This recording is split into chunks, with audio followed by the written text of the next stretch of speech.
Okay, and we're rolling. Welcome to the Life Without Fear podcast.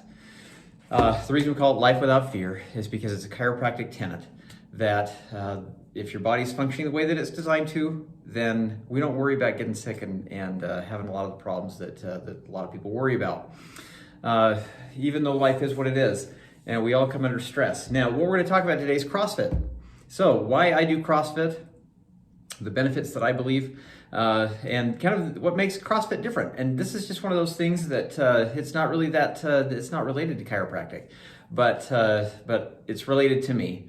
And I've been doing CrossFit for about 5 years now. As a disclaimer, I am not a coach. I'm not CrossFit certified trainer. I'm not an expert in CrossFit, or I wouldn't call myself an expert in exercise physiology. Of course, I do know a lot about that, but that's not really why I'm talking about this. I'm talking about this because it's just experiential. I really enjoy doing all of this. I always enjoyed working out, and basically what I've been able to incorporate with CrossFit is things like Olympic weightlifting and gymnastics. So we're going to talk about those things today. Now. When you hear the term CrossFit, now CrossFit is actually a registered trademark. It's a very specific way of doing things. It's a company. And so it's not just cross-training to become fit, even though that's kind of the basis of where it came from. It's highly cross-training. But it's become kind of this controversial thing. Now, I think there are good reasons for the controversy. I used to be really terrified of CrossFit. I remember I had this gal come in. She and her husband came in, and they would tell me, "Yeah, we're going to CrossFit," and I'd say, "Oh my gosh, you got to stop that right away! Stop CrossFit. Especially don't do things like deadlifts, and don't do things like power cleans and Olympic weightlifting. Oh my gosh, that's terrifying that you're even trying to do that stuff." I don't know where the bias came from, but it definitely was put in me. And definitely don't do squats below parallel, so your knee goes below 90 degrees. It's an interesting phenomenon. When you get into a healthcare field, there's a tremendous amount of bias that's done in the teaching, in the instruction. So I remember in one of my physiology classes, biomechanics, probably is where we talked about this. But I remember very specifically, the instructor said, do not squat, or don't allow your patients or clients to squat below parallel when they're doing squats, because it's going to tear their knees up. Now, I actually looked into this several years ago, and there is some evidence by some individual stating that his opinion was that if you go below parallel in a squat, you're going to ruin your knees. That has actually been biomechanically debunked, and it's not really, it's not something we need to worry about. But since it was propagated, since that bias has been propagated for so many years, so many coaches understand that as the truth, and so they're pushing and pushing and pushing. So just as one example of this bias, the idea that squatting below parallel will ruin your knees is patently false. It's just completely wrong. Another bias is that we shouldn't use Olympic weightlifting lifts to improve fitness. Those are strength and skill and technique movements, and so we don't use those to improve fitness. And there absolutely is some merit to that argument, but again, you can use anything for anything to a degree, to a point, and so there's definitely some bias that exists. Now, a lot of people just hate CrossFit because they don't understand what it is. If you've ever heard of Jillian Michaels, she's come out several times against CrossFit specifically, saying that everyone she knows that does CrossFit has been injured, that the movements aren't varied enough, and really, take it for what it is. She's a very famous trainer. She has done some crazy looking stuff, saying that these are options that people should be able to do. Things that just frankly look dangerous to me. And so, there's you can push anything too far, and you can take anything out of context and make something look bad just by picking out one piece of one thing. And so let's really get down to what CrossFit is. Now, there is a term that I really like. That Greg Glassman, who is the originator of CrossFit, he no longer is the CEO of CrossFit. But they would just call him Coach Glassman. He has really made his life built on this thing. Says the CrossFit stimulus constantly varied, high intensity functional movement. Basically, is what CrossFit is. Now they don't just stop there. This is one thing that I really appreciate about CrossFit. Pardon me. It says coupled with meat and vegetables, nuts and seeds, some fruit, little starch, and no sugar, for the purpose of preparing you for the demands, pardon me, this is a tough morning, for the purpose of preparing you for the demands of a healthy, functional, independent life, and provides a hedge against chronic disease and incapacity. That's really what I like about it. It's not just going to the gym and lifting weights so you get big arms and a big chest and big, thick legs that you can squat a lot. It really is trying to prepare you against the demands for the demands of a healthy, functional, independent life. And it works to provide a hedge against chronic disease and incapacity. We know exercise has been studied for years and years. And the more you incorporate a healthy diet and exercise into your normal routines, the less chronic disease you're going to have, and obviously your body's going to be more functionally able to do all the things that you want to do. I'll be 46 years old next month in April of 2021, and I can do almost anything that I want to do. I can go out and I can mountain bike for 3 or 4 hours, or I can get on the road bike. I can go, next week we're going to do a Spartan. So I think my next podcast is going to be on that. It's going to be my very first Spartan. We're doing 10K. We're going to do all three distances this year and get the trifecta. But I can go out and do that. I'm not worried about hurting myself. I can do handstand push-ups. I can do handstand walks. I can do muscle ups. I can do a lot of things that I couldn't even do when I was in my 20s, because I've prepared my body functionally, not only by making myself stronger, but acquiring more skills along the way. And so I believe that's really, really closely coupled with chiropractic in those ways. So really it comes down to this idea of functional fitness. I believe that there are certain benchmarks that every person should be able to do.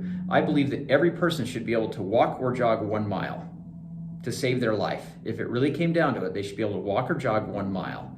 I believe that that every person should be able to lift a 20-pound bag of flour up over their head.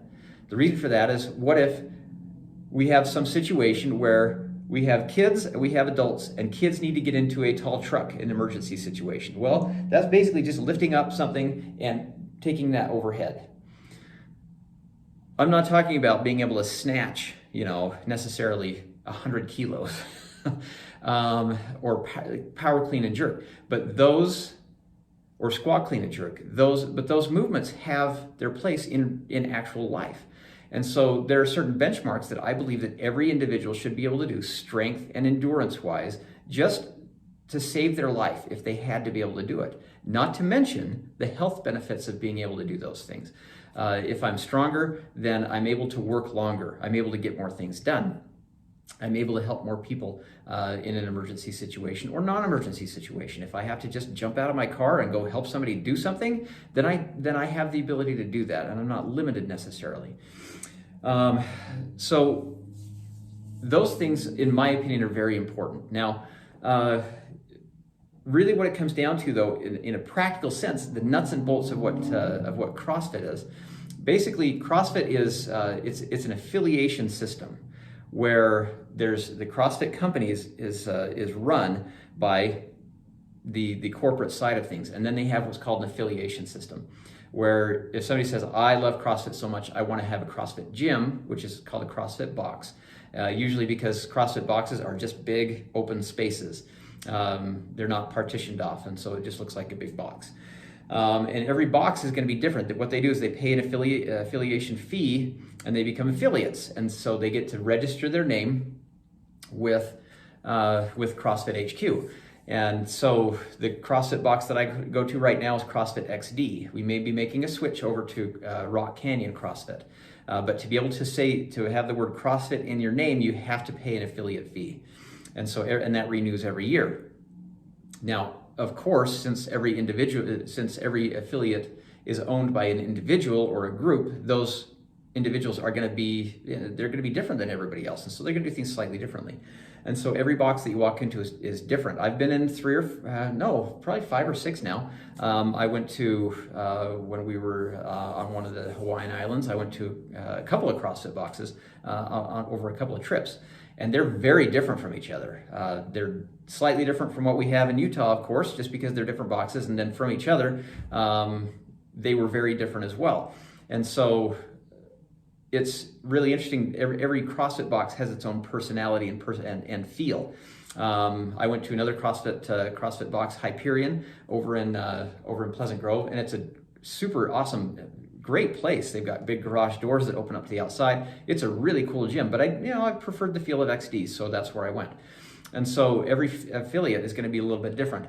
The thing that really attracted me, though, as soon as I started going, was that every workout is different. So what I used to do, and I've been working out for 30 years in different ways. And so I started weightlifting when I was in high school, like most people. And I remember, we'd do chest and arms, legs and back, or chest and shoulders, arms and back, whatever. And so I would get into this routine where I'm kind of doing the same exercises over and over again, and really it becomes kind of boring.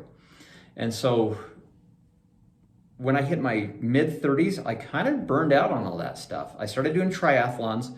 I'm good on the bike. I'm okay at running. I'm not really actually very fast at running. And then I'm a fairly poor swimmer. But I started to get into triathlons and training that way, and my endurance went way, way up. I got okay, but my muscle went way down. I've never been weaker. And by the time I decided, you know what, I need more core strength.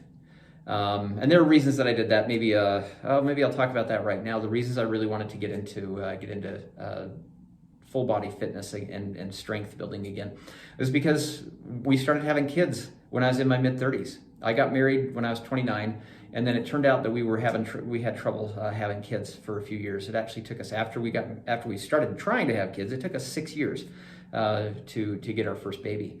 And so I was like, you know what? I'm going to be an old dad. And so I really need to get my body to a place where I'm going to be functional when I'm very functional when I'm in my 50s, especially, and in my 60s, and so on.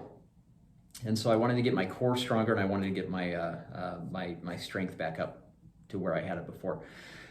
And so I decided to try CrossFit. And so I went into XDs, where I started my CrossFit journey. And I remember I got in there, and he had me do just a couple simple movements. I could not hold a 20-pound ball, or even, let's say it's the 14-pound medicine ball. I could not hold that and go down into a full squat and come back up very easily. It was a struggle, which looking back on is laughable. It's absolutely laughable that I allowed myself to get into that shape. I could bike for 5 hours and keep a good pace. I had all kinds of endurance, but I didn't have any muscle. I didn't have any real strength beyond just pushing the pedals in a circle, or,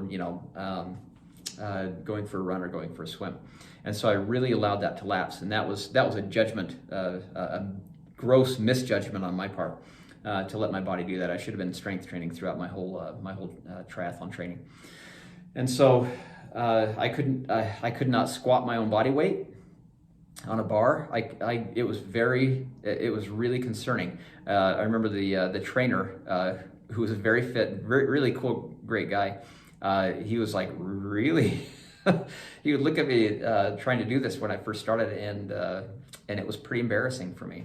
And so that was the beginning of my journey. And so as soon as we started those workouts, though, the first workout, I honestly don't even remember what it was, but I was wrecked. It ruined me. I was like, all right, I can't wait. I'm coming back again tomorrow. The environment is somewhat competitive. You go in And I'll talk about, I guess, the nuts and bolts and then the competitiveness of it. But what we do basically is you go into the gym and you start a warm-up. And usually the warm-up is written out on the board, and it's going to be somewhat specifically tailored to whatever the workout of the day is. And so you go do your warm-up, and usually we do that for about 10 minutes. After that, more often than not, we're going to do some strength training. So if there are going to be any sort of leg strength movements in the workout, we usually at the same time will do squats, some sort of squat, like a back rack squat or a front rack squat where you're holding it in the front, or overhead squats, or squat cleans or squat snatches or whatever. And so there's some sort of weightlifting component. Squats, of course, are not the only one that we do, but they're a large part of it. And so usually do weightlifting for about 10 or 15 minutes, and then there's a little bit of time where you get geared up for the actual workout of the day, which is different virtually every day of the year. You very rarely repeat a CrossFit workout more than once. And what that's doing is it's a couple of things. It's continuously varied, right? Just like that the definition that I told you before. It's continuously varied movements, and so you're rarely mixing the same movements over and over again. And the other thing that it's doing is it's allowing for metabolic conditioning. This is really an important component of CrossFit. And so you do the warm-up, you do the weightlifting, and then you do the workout. Now the workout, typically what it's going to be is it's going to be either an AMRAP, which is as many reps as possible, AMRAP, or it's going to be for time. So you're going to do a certain set of movements for time. Okay, for example, if I go to the CrossFit main page, crossfit.com/workouts, I'm going to look at Wednesday's workout, which is 3 rounds for time, where you run 200 meters, you do 20 knees to elbows. So you're going to be hanging from a pull-up bar, basically, and you're going to pull your body up so your knees come up to your elbows 20 times. And then you run 200 meters again, pardon me, and then you do 20 dumbbell thrusters. A dumbbell thruster is when you are holding dumbbells in one dumbbell in each hand, and they're up here, you drop down into a squat, you push up, and then you extend tall with your arms up over your head. That's a thruster. Then you go back down and up over and over again. So you do 20 of those. So you do 3 rounds of 200 meters, 20 knees to elbows, 200 meters, 20 dumbbell thrusters, and you do that 3 times. That's what the workout is, and basically that's going to be for time. Just do it as quickly as possible. Now that introduces a competitive component to CrossFit. Now, the competition people can take very seriously, or they just don't have to care about it at all. I'm in a position where I do take it seriously, but I'm not very competitive because I'm a smaller guy, and I don't lift weights quite as quickly as most of the other bigger guys in the gym. And so I do it obviously to improve my fitness. I am competitive, and whenever I do well in a workout, then I do get excited about that, and I love that. One thing that it also introduces is the competition side of CrossFit is how fit am I compared to other people that do CrossFit. Now, how fit am I compared to the general population? There's no real good test for that, but they have every year. They do what's called the Worldwide Open.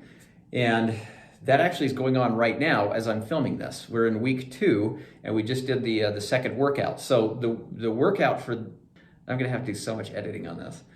The workout that we're doing this week is called 21.2. So the year 2021, and it's the second workout, which is the same as a previous year's workout. So for time, this was crazy. I just did this yesterday. 10 dumbbell snatches with a 50-pound dumbbell, or 35 for women. And then you do 50 burpee box jump overs. And so basically you do a burpee, you jump onto a box, jump onto the other side, and then you do a burpee, and then you jump across the box again, then a burpee. So you do 15 of those. 10 dumbbell snatches, and then 15 burpee box jump overs, and then you do 20 dumbbell snatches, and then you do 15 burpee box jump overs, and then you do 30, and then 15, and then 40, and then 15, and then 50. You end up doing 50 dumbbell snatches in the last round, finishing with 15 burpee box jump overs.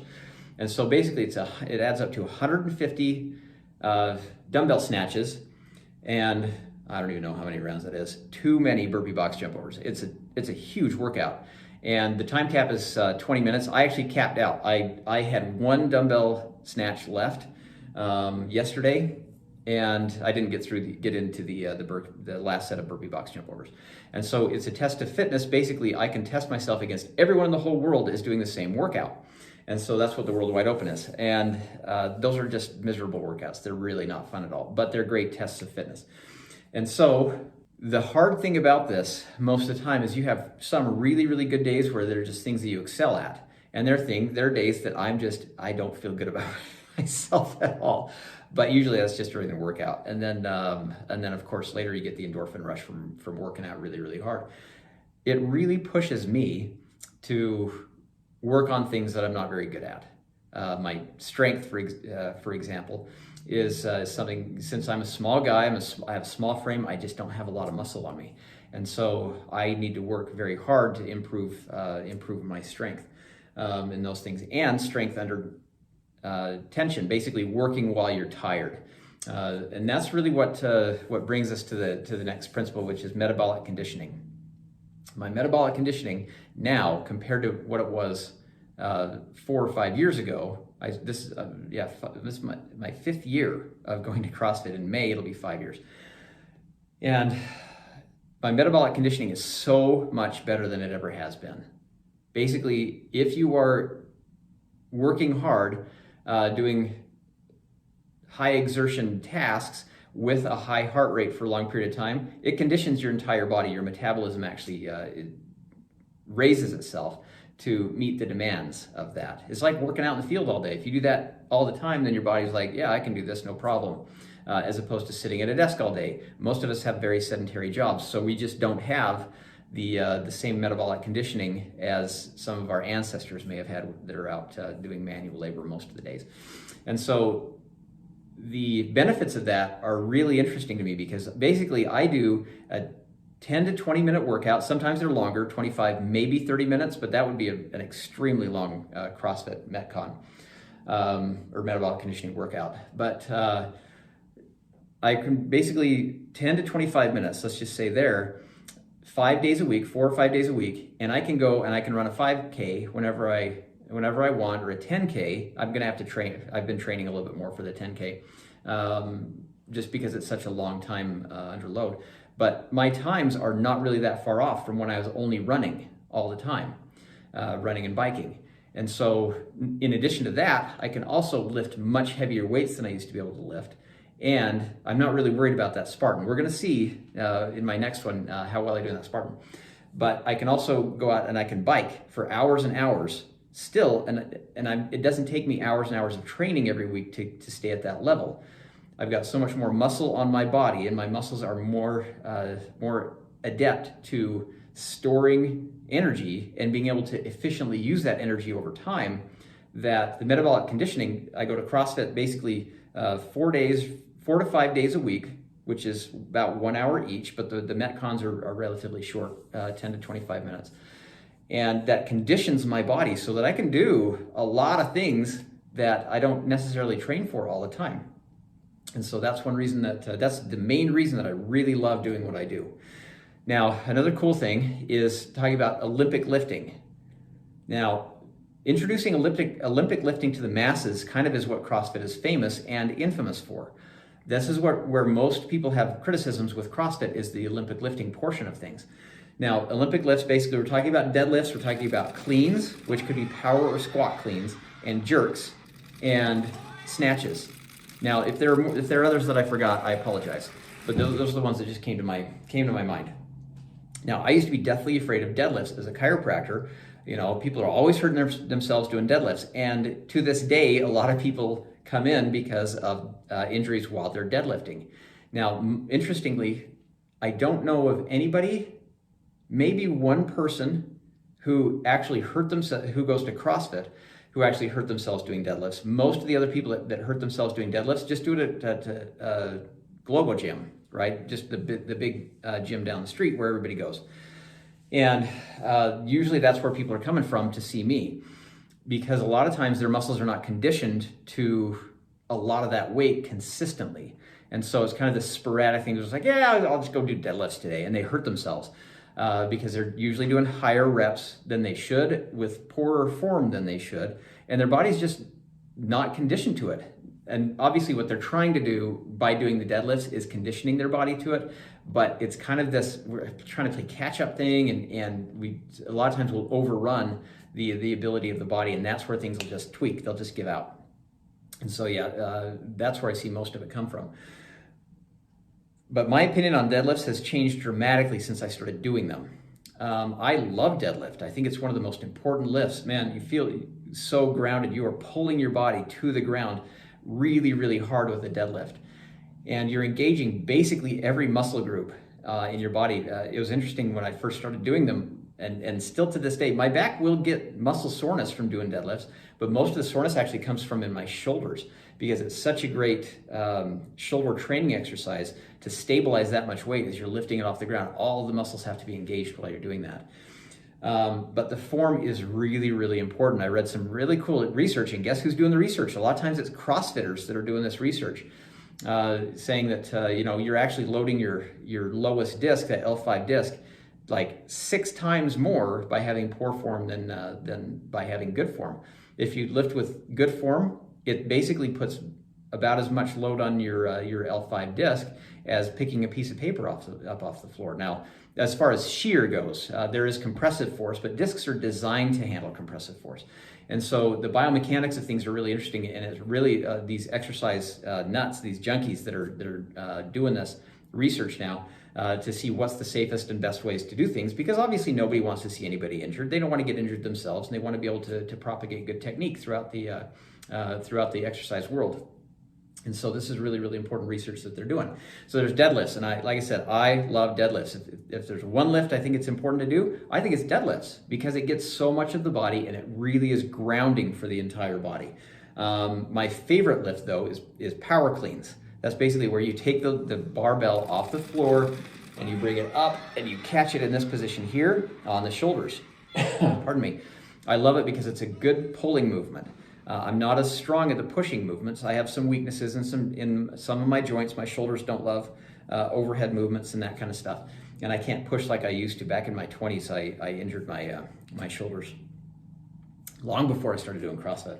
But I have had a shoulder injury since doing CrossFit. But I believe, my opinion is that it just exposed to an injury that I had before. I had a torn ligament in my shoulder, and CrossFit, as I was doing one of the lifts one day, both my shoulders got really sore, and then my right shoulder totally recovered, but my left shoulder was very unhappy for a long time. And going in and getting that repaired, I got stem cell injections. Maybe I'll do a podcast on stem cell and have the doc on that did my stem cells. He's very good at what he does. But it's my opinion that was an old injury that I aggravated doing CrossFit when I was in my late 30s. Actually, I guess maybe I was 40. But then there's the jerk, where you take the barbell from the ground, and then you catch it in an overhead position like this. My shoulders do not like that, as well as overhead squats. And then that's a snatch. Oh my goodness. So much editing. Then there's the jerk, which you are starting in this position here that you've caught it from the ground in the clean, and then you take that and you drop under it as you're pushing it up and catch it overhead. That's the jerk. And then the snatch is where you take the barbell from the ground and you go straight to an overhead position and catch it there. So those are the Olympic lifts. And the thing about Olympic lifts is they require so much accessory movement and so much stabilization and technique that I believe they're really beneficial for outside of the gym. I think that it just makes you stronger as a human being and able to do more things. Now, the other fun things with CrossFit are the gymnastics, which are like muscle ups. I've actually gotten ring muscle ups before, where you're hanging from rings and then you flip your body up, or a bar muscle up, where you're doing the same thing, where you're holding onto a bar and you end up with the bar down past your hips. And I love those things, as well as handstand walks, handstand push-ups, all that kind of stuff. Those are skills that I had to work on a lot to be able to do. I can walk 50 feet on my hands, which is, I think is pretty cool for being almost 46 years old. And then there are other skill movements like toes to bar where you're hanging from a bar, and you pull your toes up and kick the bar. And you do that in repetition over and over and over again. That requires a lot of abdominal strength and a lot of technique and form. And so those are really fun things to be able to do, as well as double unders, where you have a rope with a jump rope with a really thin wire, and you're skipping it twice every time you jump up. And that is definitely a skill. It took me months and months to get that. Same thing with the handstand walk. Took a lot of work to get to that point. But now I can do, I think my record is 160 double unders unbroken. I don't always do that. Sometimes I trip a lot, but that's my record.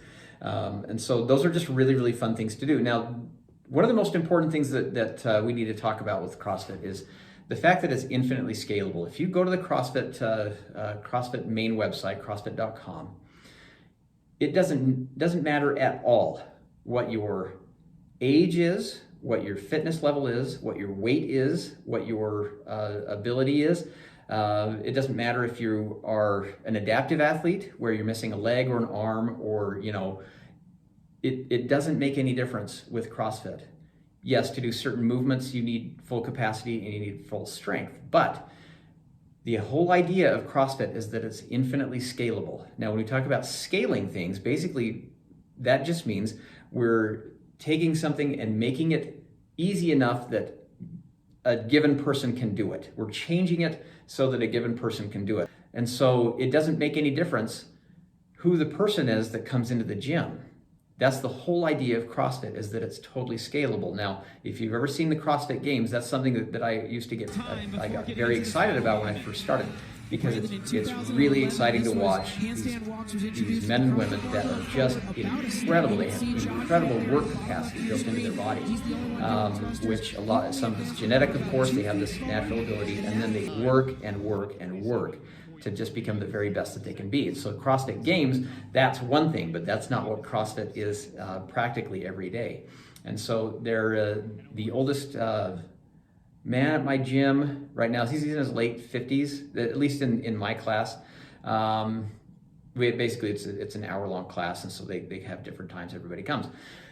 And the oldest woman that I've seen there is in her 70s. And so they just adapt the movements to what they need to do. Instead of doing handstand push-ups, well, then they'll figure out they'll do push-ups on a box. So they're not even doing a full push-up. Maybe they can graduate to knee push-ups, or maybe they graduate to something more difficult that as their body gets stronger. But the whole point is that you start where you are, and you develop your skill, and you develop your strength, and you develop your metabolic conditioning to get you closer and closer to what you consider to be your ideal.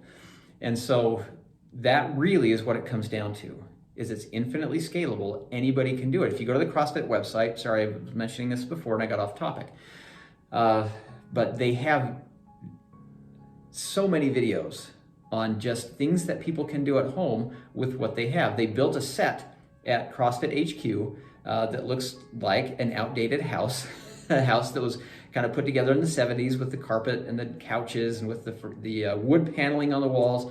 And they have these elderly people come in and do these exercises, and they'll use a jug of milk or antifreeze or washer fluid is kind of what it looks like. So they'll do an exercise with that, or they'll do sit downs, basically where they are in a chair and they stand up, and they sit down and they stand up. Doing those things repetitively is going to build that individual's strength. The focus a couple of years ago really did become getting people who just have not felt like they could ever go to the gym and get stronger, getting them into a situation where they can make themselves more functionally able to do things. And that definitely includes our elderly population. It's so important to fight chronic disease that the body has some level of fitness to it. And the more fitness you can squeeze into that body, over time, the better off the body's going to be and the longer it's going to last. And it's not just about lasting for a long time. It's about being functional and making sure the body and the brain are as sharp as they can be, strong and sharp as they can be for as long as possible. And that's really what it comes down to. I think we're done talking about this today. If you have questions about it, then please let me know. You can contact me directly at the office. The phone number for the main office is 801-762-6940. You can contact the front desk at timviewreception@gmail.com. I always forget that. You can also contact me through email, drspencererickson@gmail.com. Or you can look us up on Facebook, facebook.com/TimViewChiropractic. You can message me there. The Facebook contact has not worked well the last couple of years. I don't understand. It's not giving me notifications very well. So if I don't get back to you quickly, then try one of the other means. But or you can comment below if you have comments, questions, or concerns. Then feel free to do that. We are getting this finally. We are available streaming on a lot of podcast sites. And so if you're watching this but you want to listen to podcasts rather than video, then you can look at some of the links that I have in the description. Anyway, it's been a pleasure talking today. I hope you have a great day, and we will talk to you again soon. Thanks for watching.